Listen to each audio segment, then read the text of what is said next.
بسم الله الرحمن الرحيم. السماء ذات البروج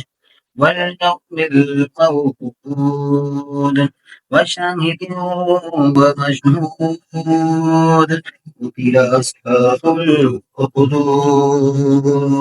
النار ذات الوقود إذ هم عليها ققود وهم على ما يعملون بالمؤمنين شهود وما لك منهم إلا أن يؤمنوا بالله العزيز الحميد الذي له ملك السماوات والأرض والله على كل شيء شهيد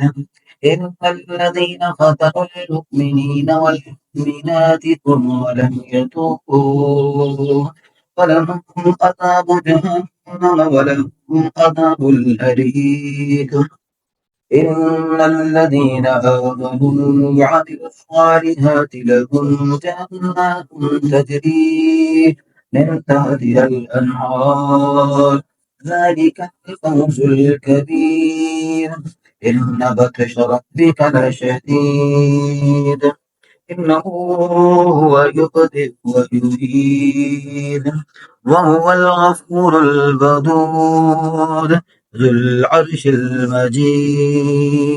فعال لما يريد هل أتاك حديث الجنود فرعون وثمود بل الذين كفروا في تكذيب والله من ورائهم